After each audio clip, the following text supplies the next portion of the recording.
उपस्थित इस कार्यक्रम में उपस्थित सभी मान्यवर किसान, अलग अलग क्षेत्र से आए हुए सभी एक्सपर्ट्स और जिन्होंने अपने उपस्थिति से इस कार्यक्रम को गौरवान्वित किया, ऐसे सभी आप मान्यवर बंधु और भाई और बहनों। बादशाह जी ने कहा कि मेरा भी डबल रोल, मेरा स्पीच एक्चुअली शाम को था, लेकिन मुझे उन्होंने अभी कहने को कह दिया।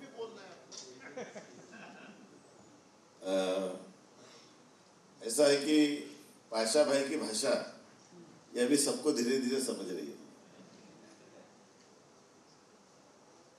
मुझे तो लगता है कि सही में उनको बाम्बू मैन की उपाधि दी गई है, वो पूरी तरह से उचित है।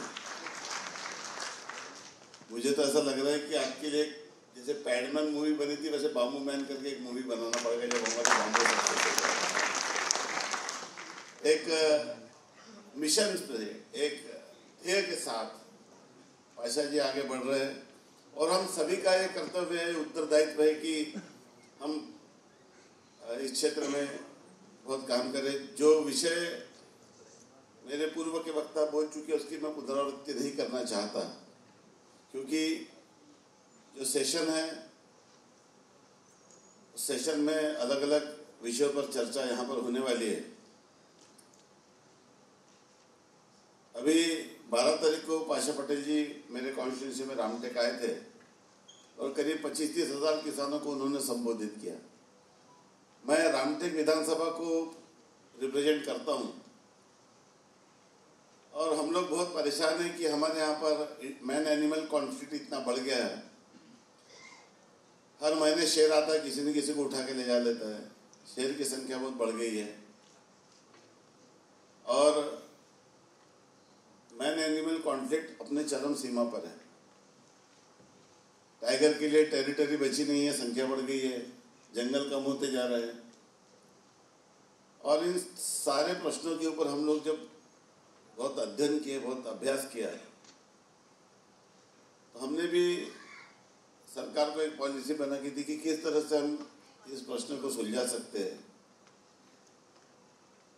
सिर्फ मनुष्य हानि का प्रश्न नहीं है, मनुष्य हानि तो अभी हो रही है, लेकिन वन्य प्राणियों की जो संख्या बढ़ी है उससे किसानों को एक तो जंगल में इरिगेशन नहीं रहता, क्योंकि फॉरेस्ट एक्ट हमें तकलीफ देता है, फिर कैनल सिस्टम नहीं है, और किसी तरह से पानी हो जाए तो ये पर्यावरण ऐसा हो गया अभी हमारा कि कब कितने दिन बारिश आ जाएगी, कभी अतिवृष्टि, कभी सूखा, कभी गीला दुष्काल। इन सारे परिस्थितियों में अगर फसल हो भी गई तो एक रात को आके वाइल्ड बोर आके, जंगली सूअर आके पूरा फसल चौपट कर देता है। और हम मदद कर करके कितनी मदद करें, ये बहुत बड़ा प्रश्न हमारे सामने है। इसीलिए हम लोगों को अब आउट ऑफ बॉक्स जाके सोचने की जरूरत है। जब कृषि विभाग का चार्ज मैंने लिया, हमें ये बात ध्यान में है कि हम लोग जो आज़ादी के समय जो हमारी पैदावार थी, उससे हमारी पैदावार बहुत बढ़ गई है। हम लोग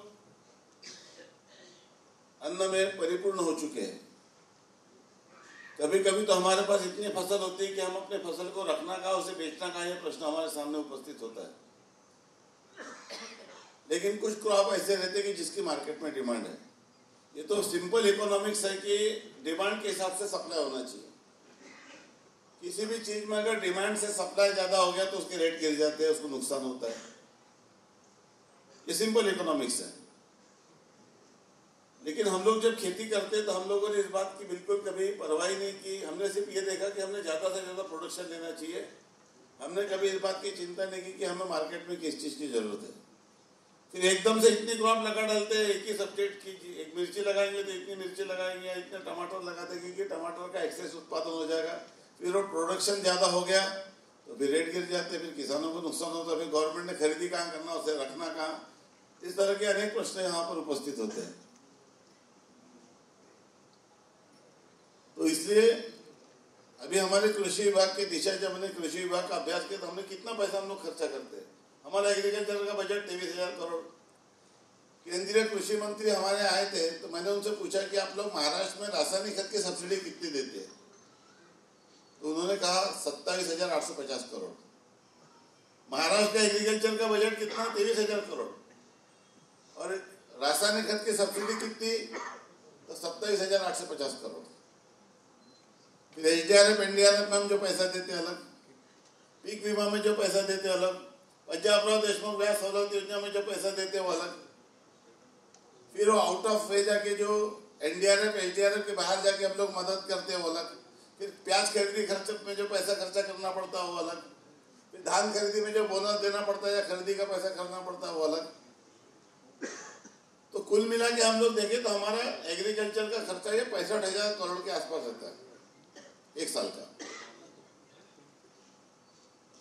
और हमारे यहाँ पर 1,71,00,000 किसान है महाराष्ट्र में, जिसमें से सिर्फ 95 लाख लोग ऐसे भी जो खेती करते हैं।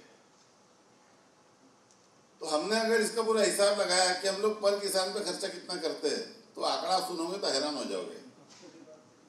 और अभी हमने किसान का जो 7.5 हॉर्स तक का जो बिजली बिल था वो पूरी तरह से माफ कर दिया है। तो महाराष्ट्र में जो किसान थे उनका बिजली बिल की जो बिल सरकार भर रही हो पैसा कितना सुनोगे तो आप भी हरा जो उसका लास्ट ईयर का आंकड़ा है 19,000 करोड़। तो अब एक आदमी अगर खेत में पंप लेता है तो उसका साल भर का जो बिजली का बिल हम लोग भरते हैं, अगर सरकार, मैं बोलूंगा तो लोगों को हैरानी हो जाएगी और कल मीडिया में प्रश्न हो जाएगा। इतना पैसा खर्चा करने के बाद भी आज भी हमारा किसान पूरी तरह से समृद्ध नहीं हो पाया। क्यों? क्योंकि कहीं न कहीं व्यवस्था में दोष था, प्लानिंग में दोष था।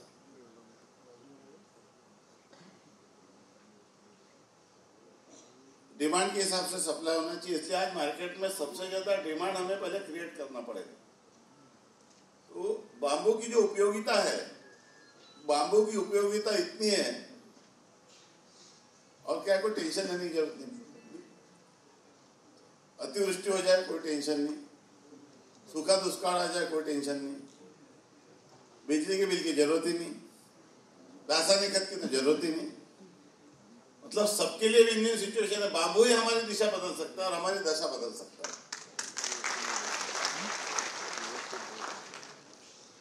और एक मिशन मोड में काम यहाँ चालू है। अभी हमें जरूरत है योग्य निर्णय की। सरकार बांबू लागवड़ के लिए जो पैसा देती है वो अनुदान देती है, ईजेस में देती है। अभी हमने एक नई मुख्यमंत्री वन व पर्यावरण संवर्धन योजना बनाई है, जो अभी जल्दी कैबिनेट में हम लोग उसको भेजने वाले हैं। कि क्रॉप वही लगाना जो अभी हमारा था, पर drop more crop, more crop, पर ड्रॉप मोर क्रॉप। हमारा अगला ध्येय यह है कि पर crop every crop will increase economic growth of state. हमारे हर प्रोडक्शन से हमारे राज्य की अर्थव्यवस्था को फायदा होना चाहिए। कभी हम लोग ज्यादा फसल ले लेते हैं तो उससे भी हमें नुकसान होता है, किसानों को भी नुकसान होता है, हमको भी नुकसान होता है। क्यों? क्योंकि जिसकी जरूरत नहीं उसके पैदावार कर रहे हैं। तो हमें नियोजन इस तरह से करना है कि आने वाले समय में जो ग्लोबल वार्मिंग है, कार्बन का जो उत्सर्जन है, भविष्य में लगने वाला, देखो निसर्ग ये हम खराब ही करते जा रहे हैं। अब यहाँ बैठे, यहाँ इलेक्ट्रिक चालू है, इतनी एसी चालू है। ये बिजली बनाने के लिए हम अपने नैसर्गिक पानी का यूज कर रहे हैं, कोयले का यूज कर रहे हैं, सब चीज का यूज कर रहे हैं। घर बनाएंगे हम कंक्रीट का, उसे रोक नहीं सकते क्योंकि अभी मट्टी के घर में रह नहीं सकते। तो आदमी की जो जरूरतें है वो आदमी की जरूरतें रोज हमें पर्यावरण का सुबह उठने से लेकर तो रात तक हम लोग एनवायरनमेंट का लॉस करते हैं। और होता क्या है, जब हम लोग किसी का खून करते हैं तो तुरंत दिख जाता है कि अभी मैंने चाकू मारा, इसका पेट से ब्लड निकलने लग गया। लेकिन जब हम रिमोट का बटन दबाते तो तुरंत चैनल चेंज हो जाता। हम लोग जो रिमोट दबा रहे हैं अभी निसर्ग का जो नुकसान कर रहे हैं, उसका इफेक्ट हमें दिख नहीं रहा है जैसे दिखता है, लेकिन वो हो रहा है, वो अपना काम कर रहा है। हम लोग जो पर्यावरण का नुकसान कर रहे हैं रोज, उसके जो दुष्परिणाम है वो हमारे अगली पीढ़ी को भोगना है। हमारे पूर्वजों ने जल जमीन जंगल सब अच्छा बना के रखा था, निसर्ग हमें बहुत अच्छा दिया, और ईश्वर के निर्माण की सृष्टि का सर्वनाश हम धीरे धीरे करते जा रहे हैं। और इस पूरे नुकसान से हमें बचा सकता है तो सिर्फ बाम्बू बचा सकता है और बाम्बू मैन बचा सकता है। और मैं लिख के दे रहा हूँ, देखना, तुम यशस्वी हो, हम सब आपके साथ हैं। और कुछ साल के बाद देख लेना, हम लोग थिएटर में जाके मूवी देखेंगे बाम्बू मैन। कोई ना कोई डायरेक्टर आएगा जो आपके ऊपर पिक्चर बनाएगा, क्योंकि परिवर्तन नाम उसी का रहता है जो परिवर्तन करता है समाज में। और मुझे पूरा विश्वास है कि हम लोग, मेरा आ जाना इम्पॉसिबल था, लेकिन पाशा भाई की जो डेडिकेशन है, पाशा पटेल जी का जो समर्पण है, देखिए हम लोगों ने अलग अलग आदमी ने अलग अलग रिस्पॉन्सिबिलिटी कर लेनी चाहिए। एक आदमी सब काम नहीं कर सकता। हमने उन्हें बाम्बू के लिए छोड़ दिया है और मुझे विश्वास है कि आने वाले समय में जो जल है तो कल है कहते, तो जो कल बदलने वाला है वो बाम्बू से आप बदलोगे। और कल सिर्फ कार्यक्रम लेना हमारा उद्देश्य नहीं है, हमें सूरत बदलनी है। सिर्फ हंगामा करना हमारा मकसद नहीं, सूरत बदलनी चाहिए। हमें सूरत बदलनी है इस पृथ्वी की। तो हम लोग अभी और कोशिश कर रहे हैं। हमने एक पॉलिसी बनाई कि जो वन क्षेत्र के बाजू में जितने लोग हैं, हम इसको जो 7 लाख का इंसेंटिव है उसको और किस तरह से बढ़ा सकते हैं। और पहली बार बाम्बू लगने के बाद 3 साल तक कुछ नहीं आता ना, तो 3 साल तक किसान को किस तरह से हम लोग फाइनेंशियल हेल्प कर सकते हैं, ये भी हमें देखना है। और बहुत कुछ मैं कहना नहीं चाहता, अभी तो बहुत लोग कहना है, यहाँ सब विद्वान लोग बैठे, इसलिए मैं ज़्यादा समय आपका न लेते हुए बस यही कहना चाहता हूँ कि उचित निर्णय, उचित पॉलिसी, उचित योजनाएं, उचित मार्गदर्शन और इन सब चीज़ों के बाद इसका उचित रिजल्ट आना चाहिए। इस तरह के काम हम करें, यही कहते हुए अपने वाणी को विराम देता हूँ। बहुत बहुत धन्यवाद। जय हिंद, जय भारत।